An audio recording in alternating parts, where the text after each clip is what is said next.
Bom dia, bom dia. Bom dia. We are here ready for one more podcast, Fortunato podcast. Getting very popular out there, huh? We are getting some good comments. I'm pretty excited for the outcome. We also are getting ready to go to California next week. We're going to spend the whole week training there at the headquarters. We're going to participate on the ICP course.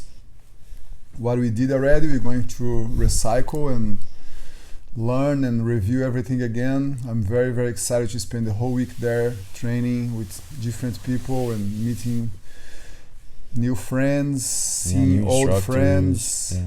It's a very special month for me. This month, last month, it was 9 years since I received my black belt from my master.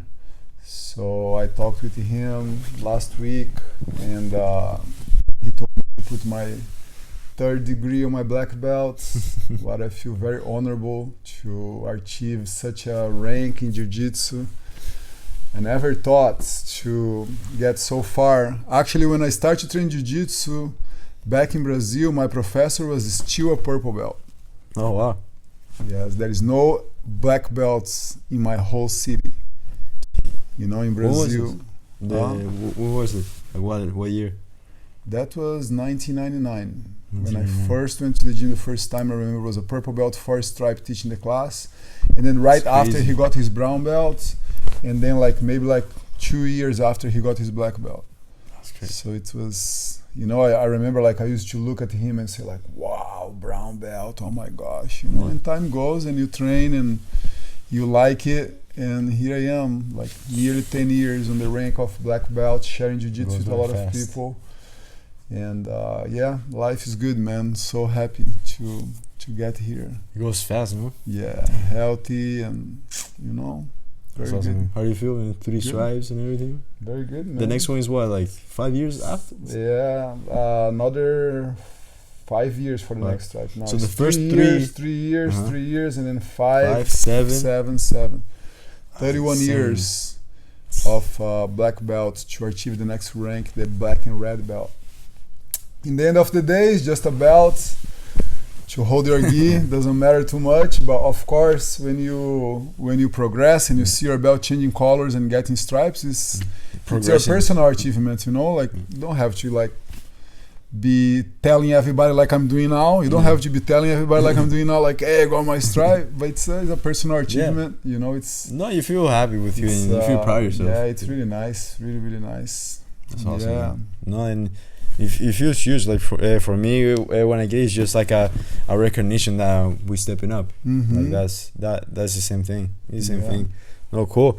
And one of the things that we're gonna answer we have a couple of questions. Then a little reminder that Jackson said next week we're gonna have the gym closed, so that way we can go and study a little bit more and submerge ourselves more into the culture that in California in the gym there and then in Jiu Jitsu Academy.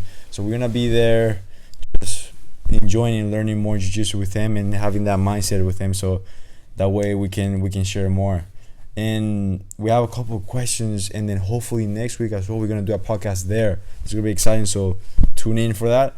And then let's go for the questions, ready? Mm-hmm. Yes. So what do we have today? So we answered the question before on how to recover a little bit faster after the training and how to come back if you get injured, but we didn't answer the question about how can we prevent injuries. Mm-hmm. So not only is part of the recovery, but how to prevent, how to train well, how to come in with a clean slate, so that way you prevent the injuries coming in the training, prevent the injuries after the training. So how can we somehow prevent injuries so we can have that long-term training? So what do you think in your experience? Related to injuries, I think there's 2 main factors that get you injured.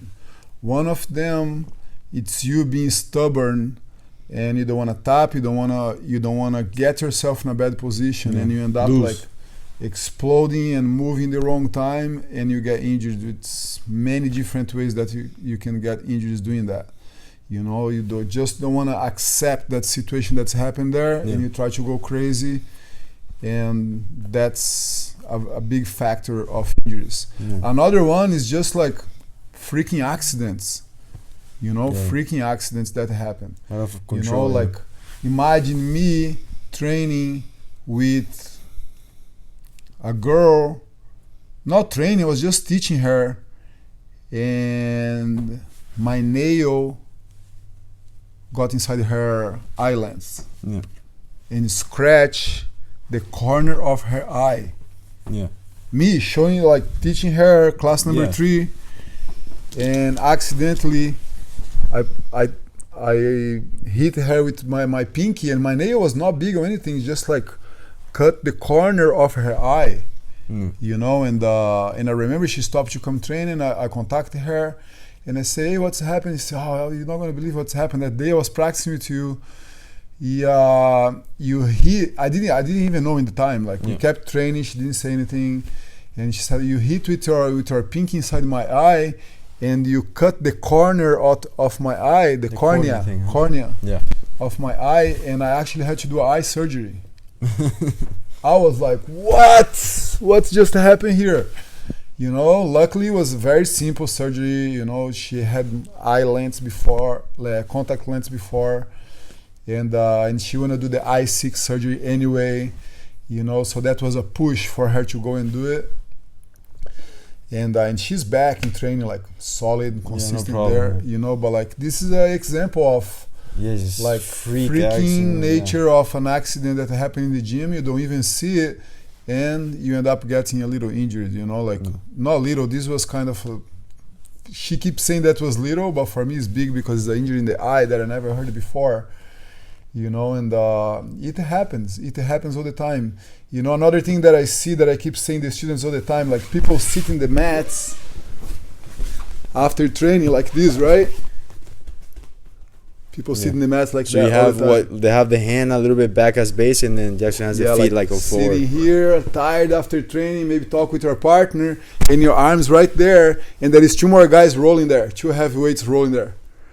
Okay, and then the guy sweep the other guy, and sweep on the arm, and then hurt you there. I've seen that happen. In the gym. The guy had like a shoulder injury for a couple of months because he was sitting the mats. In the wrong spot. And I remember like my master back in Brazil saying like, hey, don't keep your hand like that. He used to pass to us, walk, and he used to like slip. He like kick the hand, and then you slip on the floor, and you look at him like, hey, what's up? Like, don't keep your hand like that. And this is something like happens, like you're in an environment where people are training and injuries just happen, so how to prevent it? The first factor is the easiest, right? You have control on it.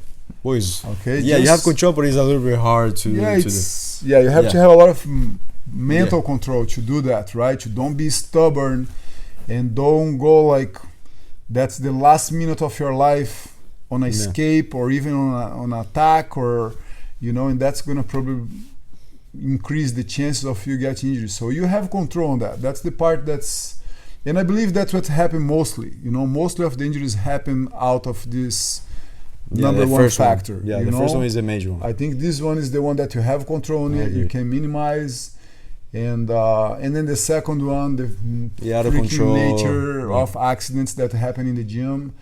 It's much harder to control. Just time probably. Time in the mat's gonna probably teach you how to behave in a way that you can get less freak accidents like this. Me personally, I had a lot of injuries in jiu-jitsu before, and in the last 5 years since I started to study jiu-jitsu in a different way, and learning, practicing with different people with a more with a more mature mindset during the training, I haven't got injured like forever now, and this is like huge for me that I haven't like complaining. I have tendinitis on my elbow. It's just like this is the third factor, right? There's the first factor, there's the second one. The third factor is just like overuse your body in a way that you're gonna feel some kind of pain, and that's what's happening in my elbows because of the constant gripping.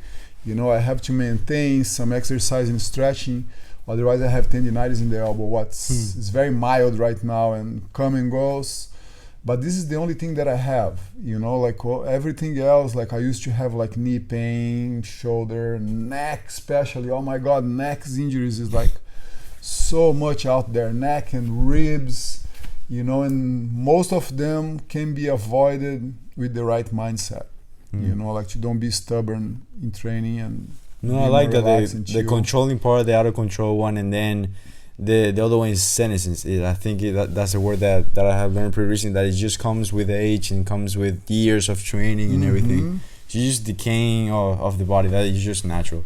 It's funny, like we talk about this, because today, like with the experience that I have, I can kind of see the chance of getting injury right there. You know, like when I'm in a position, in a situation that I kind of tell myself like, there's a risk here.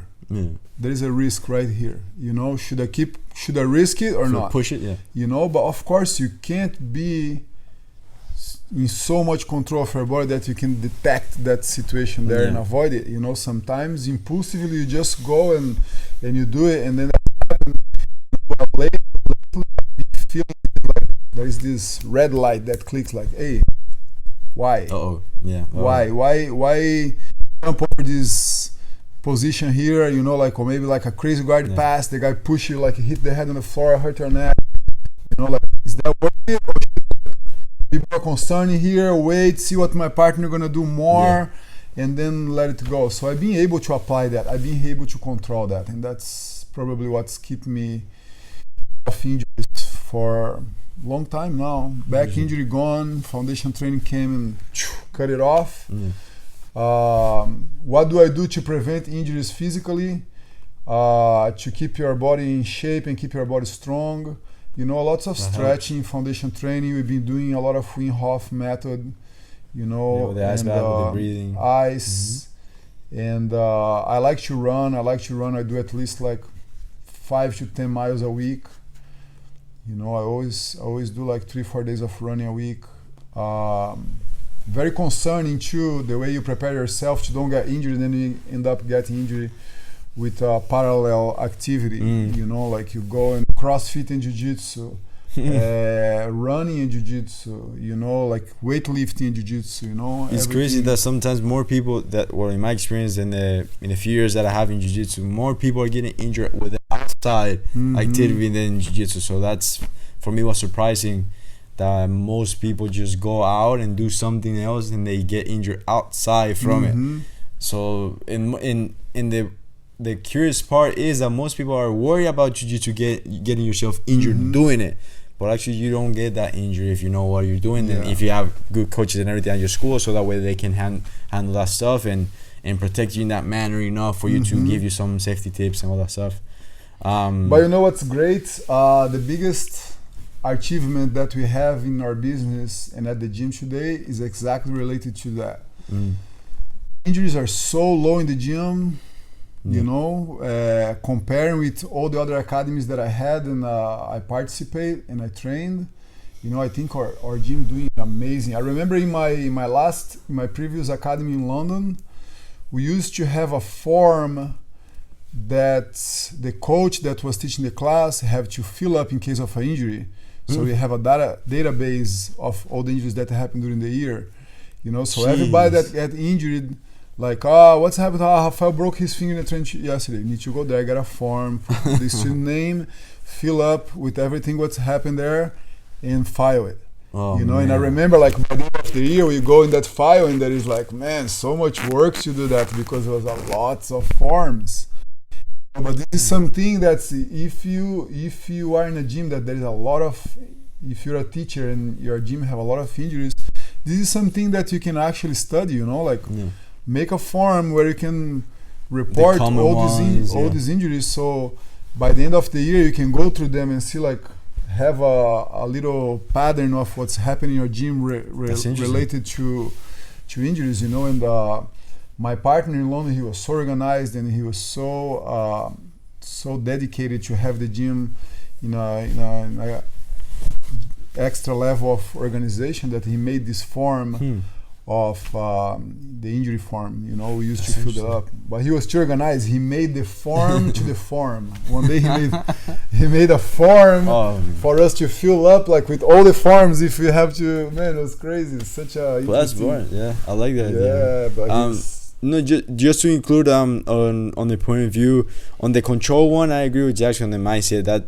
I think that's the most injuries that you can get in jiu-jitsu if you don't have your mindset like license and control, meaning not only on the part that you don't tap, but like Jackson said, sometimes you have like a red alert, like, okay, this move is a little bit too risky for me and for my partner. So understanding that part, understanding that sometimes you go with a partner, understanding that you can lower the intensity a little bit. The more intense you go, the higher the risk of the injury. So if you train, for example, in a gym that does only self-defense, you have the chance of getting less injured because you don't have no motivation to compete or anything. So it's just only for movement and exercise and learn how to defend yourself and all that stuff. But if you include it to the competition part, that's going to be more risky because you have to go 100% in 5 minutes, 10 minutes, depending on the time that you're working on the competition, depending on the rules. So depending where you go, that's the thing that you have to like look for. Then if you want to prevent the injuries before whatever gym you have, you can do the eating right, stretching in before, getting your body right, like workouts and everything, so that way your body feels healthy and not all stiff. You need a lot of movement and everything. It's funny because one of the coaches was joking around that when he gets a little bit older, his goal is just to get big and be no neck, basically. I was laughing because he doesn't care. Like, he just want to be big and bodybuilder and type of style, you know. And so so if that's the goal that you want, I recommend not to do jiu-jitsu because it's gonna be super hard to do that.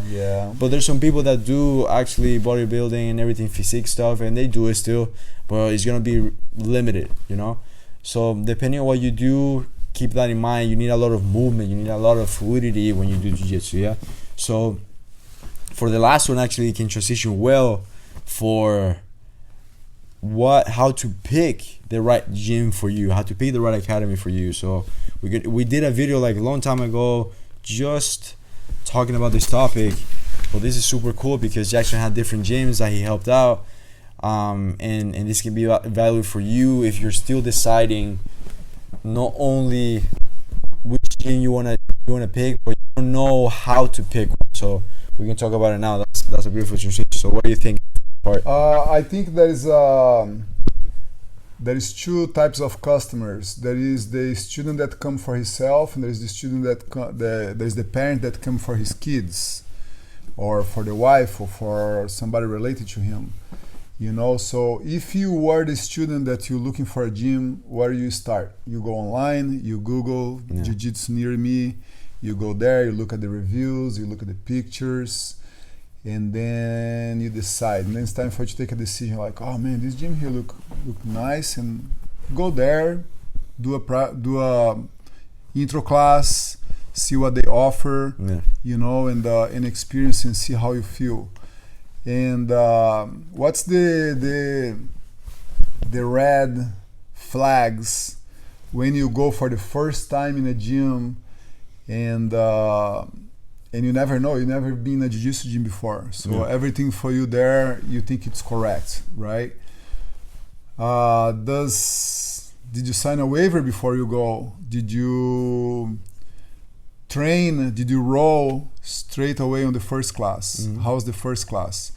Did the professor instruct you that there is two different programs, fundamentals and advanced programs? You know. Let me ask for the people that are outside there. When you say you sign a waiver before, that's a red flag. What do you mean by that? Like if you go to a gym and nobody asks you to sign a waiver, just get you in and go. You know, like that's a red flag for me. It's a red flag. Like you go to the gym and the person don't worry about the waiver. The person is so excited that's wanted to become a student, that's not taking care of a very important part, you know, like to protect the student and the business. Academy, you know, it's very important. Step number one: sign the waiver, read the waiver, see what it says there. You know, just look at the waivers already. If I go to a gym, just looking at the waiver, or a doctor that you have to sign the paperwork, you already see a little bit of the structure where you are, right? There is a guy that's gonna come with a piece of paper and gonna just ask you to sign. There's another guy that's gonna come with an iPad. It's all the waiver there, nice and clean. There's another way that's the student gonna have to sign up the waiver before he comes to the gym. He goes online and there is the waiver section there. He goes, he signs, get everything ready. When he arrived at the gym, he already have a uniform waiting for him there. You know, this tells you a lot. This arrival, this approach first already tells you a lot which environment you're walking in. True.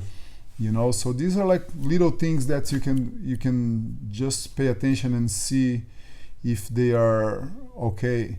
You know, and then the training itself.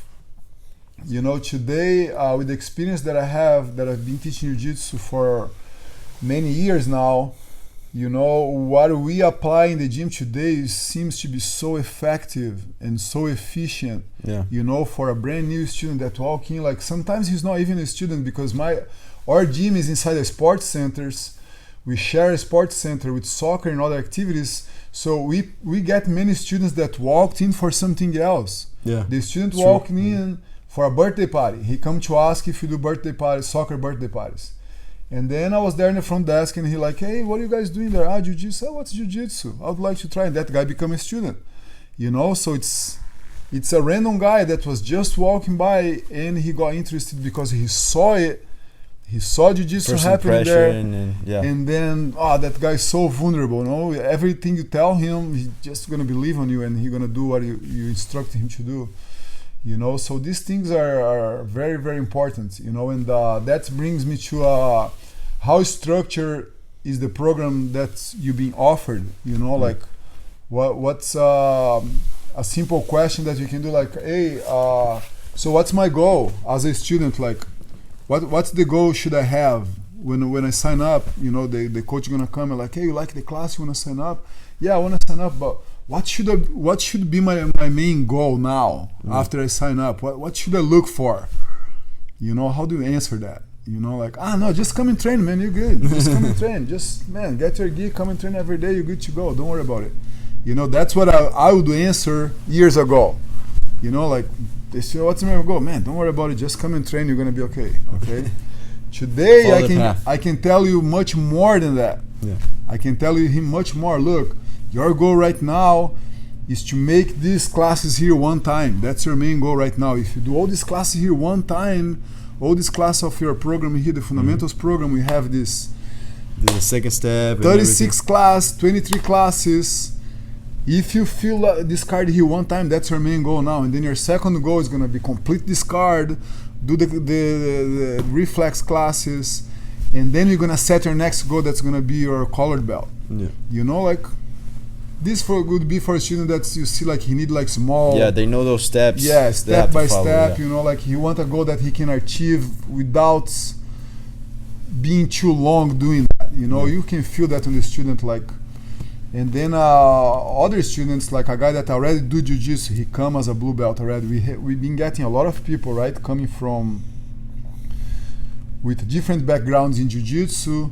And actually people that got injured in the other place and they kind of gave up and they want to give a next try. You know, like, man, that guy, he is a warrior. A guy that got injured in Jiu-Jitsu, he stopped and he decided to give like a second shot. That guy, man, there's a black belt hidden inside him, you know. He's a guy that's, if you put him in the right path, he's going to get as far as we did. In the system that he needed. Actually, before, You know, we had a recently case, right? The guy came and he hurt his knee in the other gym and he could not train anymore. And he was telling me all about it and like very, very concerned, like brought me so many questions like, but what about this? And how many classes do I have to do to get here? I say like, hey, no, I answered him everything. You know, but I could feel the fear of him like stepping an unknown atmosphere again, like he did before and that didn't go well. You know, he's scary, man. It's injury again and everything. It's scary, you know. So it's very important to give the student the right hope and also the right information for him to set his goals in Jiu-Jitsu, tell him exactly what he should do to avoid certain things and achieve on others. You know, and of course, if you have like an online platform that you can offer to the student and get him all settled, that's extra benefits. All tools that's make it a great experience, and we notice a lot of when you run a martial art business, there's something called retention. That's the heart of your business right there, right? The retention, like sign up students, not the hard part. There's a lot of people that come, they try the class, they stay, they go, but how to keep that student in the class? Yeah. Like the retention process, like how that student gonna stay there, even if he's traveling, maybe he's gonna freeze his membership for a couple of months, he's gonna come back. I think we are doing so good with that. It's so good, like how much our students are consistent and they are solid on the programs.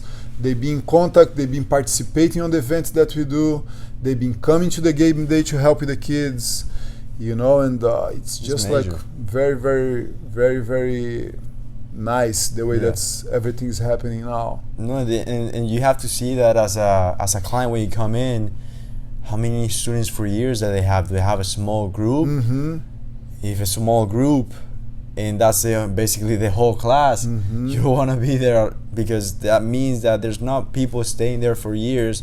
They're just like filtering people like crazy. Yeah. But if you see like a bunch of white belts and everything, the class is super friendly and everything, and then I'm gonna break it down to give you more context for you guys to have a little bit more value. So depending, first you have to write down what's the purpose of you going to that school. And that's why I explained a little bit earlier, if you have the competition side or you have the self-defense side. So which one is yours?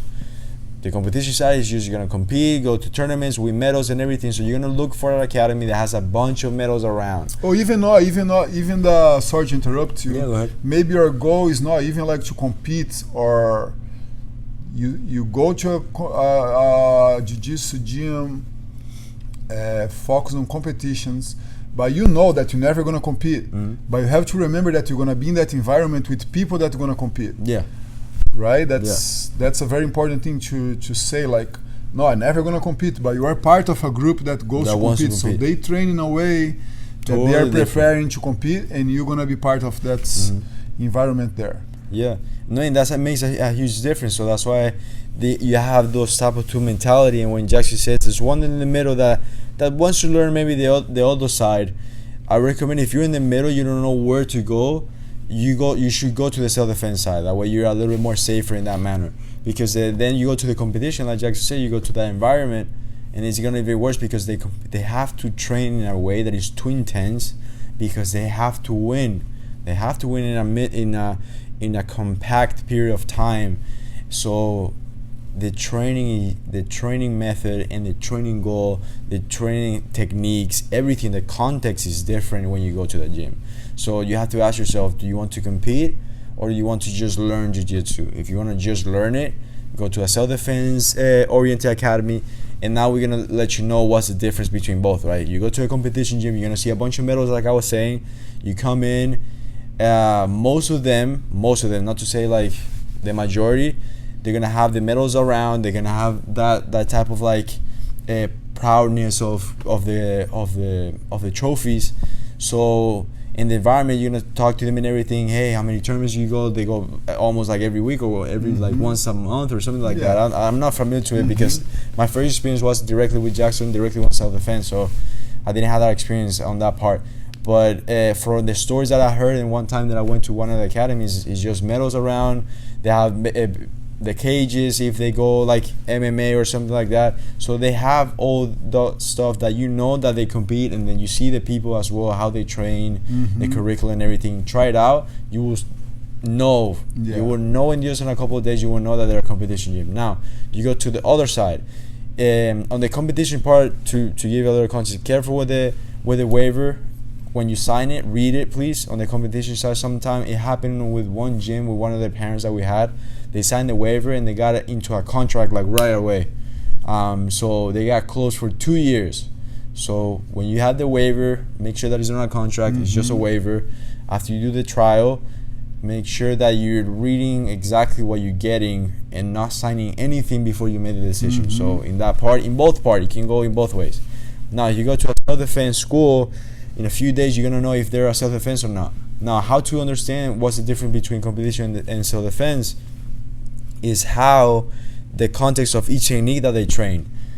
On the side of whichever side, if you see like if they say like, oh yeah, we train self-defense, we train it, whatever, like we do that, of course. How to prove it is see how they train. Do they do most of the techniques on the ground, or they stand up and practice with punches, for example, punches on the on top and punches on the ground? Yeah, just the word punch. If you don't hear the word punch during the class, strikes or anything like that, or managing the distance, the stuff like that matters in a self-defense situation, or common situations on the street, or hey, this is gonna happen a lot on the street, like stuff like that that doesn't give you any context about the technique, where it's happening. That's right there, that's your red flag. Like, okay, they don't talk about punches, they don't talk about common situations on the street, they don't talk about like any takedowns or managing the distance so I don't get hurt or knocked out. So stuff like that you have to be really aware, so that way you can filter out. And then the jiu-jitsu philosophies that's often it's totally forgotten. Different too. You know, like what's the jiu-jitsu philosophy? What should you apply there? It's just like technique after technique, or there is something else? There's a purpose. There is a lot else when you talk about the philosophy of jiu-jitsu and why jiu-jitsu is so efficient. What should you do to defeat somebody larger, stronger, more athletic than you? You know, there is much more than techniques out there. It goes deeper, You know, so, and it really changed the way you train when you understand and when you talk about the philosophy during the class. And after the class, sit with the students, talk about the history of jiu-jitsu. You know, for the students that want to hang out a little bit after class, sit and talk where jiu-jitsu came from. You know, so much information out there. You can watch documentaries about jiu-jitsu and how it started, this amazing family who created this incredible martial art, transformed the world of martial arts in a way that's never been seen before. You know, so all these things are factors that you should count when you're looking for a gym. And I'm so lucky, I'm so fortunate that I learned jiu-jitsu in Brazil and straight from the source. The two perspectives are cool. So lucky to have this background there and this experience to train many years in Brazil. And fun enough that I have a student that came to me the other day, like a new student, brand new student. I asked him, like, he came, he did the first class. I was doing the trial class, 10 minutes trial with him, and he come to me and say like, hey, you know why I pick up this gym? And I say, why? He said, because there's a Brazilian teacher here, and I want to be to the closest to the source as possible. And I told him like, that doesn't change too much. You know, like there's other people that are not from Brazil. They're amazing teachers. They're not from Brazil, and they're also really good. And he said like, oh no, I know that. I'm not saying they are not good. It's just because training with somebody that came from Brazil bring other fun stuff with. And then I say, what's this fun stuff? There's the accent. I like the accent. I like the jokes. And you know what I like more? I like you are there like talking to your students about your experiences in Brazil. You know, like the gis. I was talking about the dirty gis hanging in the jiu-jitsu gym in Brazil, and he was super excited about that. You know, he was like, oh man, I was curious about how a gym in Brazil is really looks like, and the perspective, the stories. So it's nice to hear that, you know, that I have this little plus, that's this experience that I had, like training young ages in Brazil and learning, and so much things that happened there in training, you know, that I can share with the students today, and they like it, you know, they like it. It's a plus. There is all kinds, you know, maybe this student, he signed up because of this catch, you know, like, oh man, I'm gonna sign up to this gym here because actually this professor is from Brazil, and he make jokes about a dirty gi hanging in a jiu-jitsu gym in Brazil. You know, that was his thing. That was his thing. He liked to be there because of that. Great, you know, like other people, they not gonna care about it. You know, they're gonna care about other stuff. And I think we got it all, man. I think we have a lot of things that attract people, you know, and that's why we have this great energy in the gym. Like, oh my God, it's so good. Yesterday was a different day, you know. I didn't go to work. Rafael was teaching the classes. I was home with my kids because my wife is traveling, and I knew I'm not gonna go to work yesterday, but I was home with the kids and I said, let's go to the gym, let's go hang out in the gym. The kids, okay, sure. And then I remember like I walked in the gym yesterday and I saw like everybody training there. Stop and I look to the mats and I say like, can't believe that I can just leave my house, come to my gym, and there is this bunch of awesome people here. There's this bunch of people here sharing something that's amazing. And I walk in, everybody like, hey professor, what's going on? Hey Jackson, what's going on? And I went like talking with everybody in the mats, like 15, 20 people in the mats. I went, hey, what's up, man? Shaking hands. And you know, and I left the place for like 10, 20, 15 minutes. I stayed in the gym yesterday.